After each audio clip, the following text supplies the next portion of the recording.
Olá pessoal, o tema da semana são as funções nitrogenadas. Os objetivos são de identificar e nomear as funções de nitrogenado. Nessa etapa, falaremos de forma mais específica das aminas. Em etapas anteriores, nós falamos sobre a importância dos aromas, onde nós temos responsáveis pelos aromas agradáveis substâncias como hidrocarbonetos, como é o caso do limoneno, que está presente em diferentes frutos, principalmente aqueles cítricos. Os ésteres são flavorizantes responsáveis pelo sabor e o aroma característicos de algumas frutas. Esses aromas agradáveis nos atraem para consumir esses alimentos. Então, a importância do olfato está também na atração e na recusa de alguns produtos. Aromas desagradáveis, por exemplo, fazem com que nos afastemos de situações onde haja a degradação de matéria orgânica, por exemplo. Esse odor desagradável, ele é produzido a partir da decomposição de substâncias que produzem compostos nitrogenados de grande volatilidade, que facilmente passam para o estado gasoso e se espalham pelo ambiente. Compostos nitrogenados são aqueles que, em sua composição, possuem o átomo de nitrogênio. São exemplos as aminas, as amidas e os nitrocompostos. Nesta etapa, falaremos de forma mais específica das aminas. Amina são compostos orgânicos derivados da amônia, obtidos a partir da substituição dos átomos de hidrogênio por grupos orgânicos, os radicais, que podem ser representados pela letra R. O grupo funcional é identificado pelo nitrogênio ligado a um carbono, como mostra aqui. Um exemplo interessante é a nicotina, que além de apresentar o grupo funcional da amina, apresenta também um outro grupo funcional conhecido como imina. Esse aqui é a título de reconhecimento somente, pois nessa aula vamos tratar somente das aminas. Classificação das aminas. Como as aminas elas são obtidas a partir da substituição dos hidrogênios da amônia por grupos orgânicos, ou aqui identificados por R, nós podemos classificar as aminas como amina primária, quando somente um dos hidrogênios é substituído por um grupo orgânico. Uma amina secundária tem dois dos hidrogênios da amônia sendo substituídos por grupos orgânicos, e uma amina terciária tem todos os hidrogênios da amônia substituídos por grupos orgânicos. Mas atenção, amônia é a substância NH3. Cátion amônio é o NH4+, tem uma carga, tem um hidrogênio a mais, ligado ao nitrogênio. Nomenclatura da amina. A nomenclatura obedece às regras da IUPAC. Ela é dividida em duas partes. A primeira, com relação aos grupos substituintes. Então, nós vamos obedecer ao prefixo mais sufixo -il. O prefixo está relacionado ao número de carbonos presentes naquela parte da molécula. A segunda parte, nós vamos colocar o nome da função, que é amina. Exemplo, nós temos aqui uma amina, que nós temos o grupo NH2 ligado a um grupo orgânico. Grupo orgânico com um único carbono, met, com -il no final, metil. A função amina. Então, o nome do composto é metilamina. Segundo exemplo, nós temos um nitrogênio, então aqui ligado a dois grupos orgânicos, ou seja, é uma amina secundária, já que a amônia, que é o NH3, teve dois dos seus hidrogênios substituídos. Esses grupos substituintes são dois grupos iguais, com um único carbono, met, com -il no final, metil. Dois grupos iguais. Então, a nomenclatura de metil, porque são dois grupos iguais, e a função amina. Nome da substância, dimetilamina. Próximo exemplo, neste caso, nós temos uma amina terciária, porque todos os hidrogênios foram substituídos por grupos orgânicos. Que grupos são esses? Eu tenho aqui um grupo com um carbono, então Então, esse aqui é o grupo metil. Eu tenho um segundo grupo substituinte com 1, 2 carbonos. Esse é o grupo etil. E o terceiro grupo tem 1, 2, 3 carbonos. Esse é o grupo propil. Nós teremos uma nomenclatura com 3 substituintes diferentes. Essa nomenclatura seguirá a ordem alfabética desses grupos substituintes. A nomenclatura, então, será o nome dos grupos substituintes seguido pela função. Em ordem alfabética, etil, metil, propilamina. Nesses exemplos, o grupo NH2 é o grupo substituinte. Logo, ele ganha a terminação O. Então, neste caso, eu tenho um grupo amino como substituinte ligado ao hidrocarboneto da cadeia principal, que é o benzeno. Então, o nome desse composto, aminobenzeno, ou fenilamina ou anilina, como é vulgarmente conhecido. Segundo exemplo, nós teremos 2 grupos substituintes amino ligados ao anel benzênico, um na posição 1 e o outro grupo amino na posição 2. Mas são 2 grupos iguais, 2 grupos substituintes iguais, de amino. Então, a nomenclatura 1,2-diaminobenzeno ou ortodiaminobenzeno. Terceiro exemplo, nós teremos 2 grupos amino ligados a carbonos distintos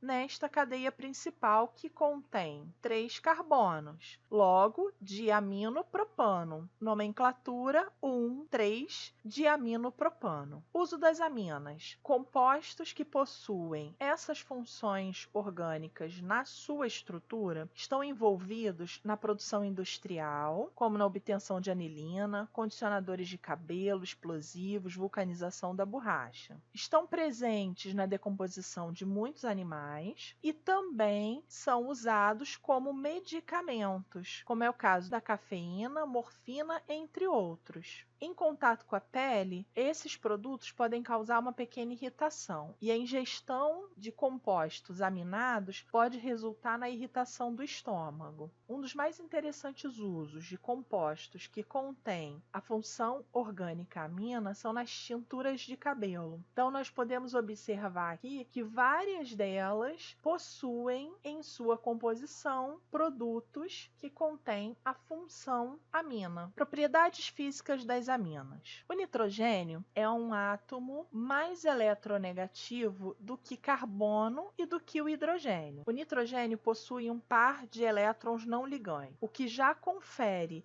a este átomo uma carga negativa sobre ele, porque os elétrons têm carga negativa. Então, eu já naturalmente tenho um polo negativo associado a esse átomo de nitrogênio. Além disso, o nitrogênio é um elemento mais eletronegativo do que o carbono e do que o hidrogênio, fazendo com que esse polo negativo seja mais intensificado. Assim, as aminas são moléculas polares. A polaridade da ligação nitrogênio-hidrogênio é suficiente para dar origem à formação de uma ligação de hidrogênio. Então, as aminas possuem ligação de hidrogênio, o que faz com que elas tenham interações intermoleculares muito fortes. Mas a gente precisa prestar atenção em uma coisa. Aminas primárias e secundárias, elas têm hidrogênios disponíveis, porque os hidrogênios da amônia não foram totalmente substituídos por grupos orgânicos. Então, existe a possibilidade da interação intermolecular do tipo ligação de hidrogênio acontecer entre aminas primárias e secundárias,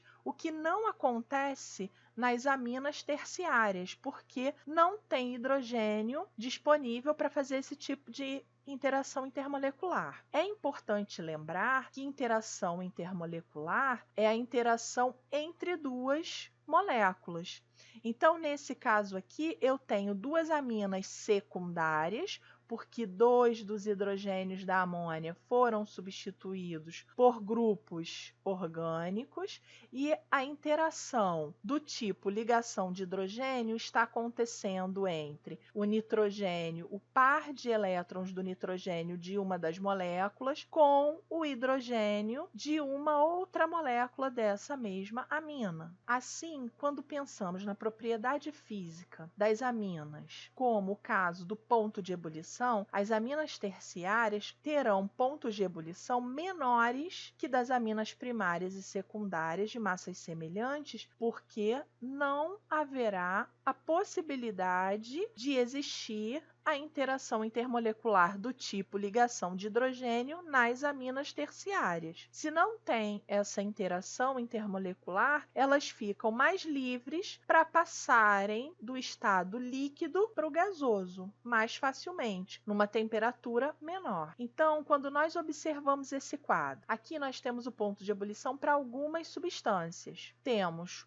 um álcool, aminas e um hidrocarboneto. Hidrocarboneto é uma molécula apolar. Então, a interação entre as moléculas deste hidrocarboneto serão mais fracas do que as moléculas onde existam polos e principalmente aonde existam a possibilidade de ligações de hidrogênio. Nós temos aqui 3 aminas, uma amina terciária que não tem a possibilidade de fazer ligação de hidrogênio, mas é uma molécula polar pela presença do nitrogênio. Nós temos uma amina secundária e uma amina primária. E o álcool? Quando nós observamos o ponto de ebulição do álcool frente às aminas, nós observamos que o ponto de ebulição é maior, ou seja, eu preciso de mais energia para fazer com que o álcool passe do estado líquido para o gasoso. Então, eu preciso de uma temperatura maior para promover esse afastamento entre as moléculas. Por que isso acontece? Porque o oxigênio é o elemento mais eletronegativo do que o nitrogênio e faz com que essas interações intermoleculares da ligação de hidrogênio sejam mais intensas do que as interações que são promovidas pelo átomo de nitrogênio. Então, por isso, ele tem um ponto de ebulição maior. Quando nós observamos dentro das aminas, nós temos a etilamina, dimetilamina e nós temos a trimetilamina. Então, aqui nós podemos observar duas coisas. Primeiro, trimetilamina. São 2 fatores que interferem para esse ponto de ebulição ser o menor. Primeiro fator, a não presença de ligação de hidrogênio. Por quê? Não existe um hidrogênio ligado a esse nitrogênio central aqui. Além disso, a estrutura ela não favorece uma boa interação entre as moléculas da trimetilamina. Então, elas não têm uma interação tão boa, tão próxima. Enquanto na dimetilamina e na etilamina, nós temos possibilidades ainda de ligações de hidrogênio. Na dimetilamina, como só tem um hidrogênio, essa interação intermolecular de ligação de hidrogênio, ela é menor do que na etilamina, que tem 2 hidrogênios que são capazes de fazer as ligações de hidrogênio com outras moléculas de etilamina. Então, aminas têm ponto de ebulição menor do que os álcoois. As aminas com cadeias ramificadas apresentam ponto de ebulição menores, que é o caso da trimetilamina. As aminas secundárias apresentam ponto de ebulição menores que as aminas primárias. Uma outra propriedade física das aminas é a solubilidade em água. Elas têm uma boa solubilidade porque a interação intermolecular que vai acontecer entre uma amina e a molécula de água é uma ligação de hidrogênio, como nós observamos na figura ao lado, aonde a ligação de hidrogênio estabelecida acontece entre o nitrogênio da amina e o hidrogênio da água. Quanto maior for a cadeia carbônica da amina, menor será a solubilidade em água, já que a parte polar da molécula está aumentando. Aminas de baixo peso molecular são miscíveis em água, porque têm uma cadeia carbônica pequena. As aminas terciárias com até 6 carbonos são solúveis em água, porque a cadeia carbônica, ela até 6 carbonos é considerada pequena. Bora praticar. Então, exercício 1. A difenildramina foi um dos primeiros antihistamínicos utilizados para tratar urticária, rinite e reações alérgicas decorrentes de picadas de insetos. Sua estrutura é apresentada a seguir. Quais são as funções orgânicas presentes na estrutura da difenildramina? Exercício 2. Dê o nome das seguintes aminas. Na letra B, a partir da nomenclatura, represente a estrutura bastão das aminas a seguir. Exercício 3. Coloque as substâncias em ordem crescente de ponto de ebulição. E não esquece de conferir o gabarito. E para quem precisar, as questões estarão comentadas em vídeo. Gente, até a próxima. Beijinhos!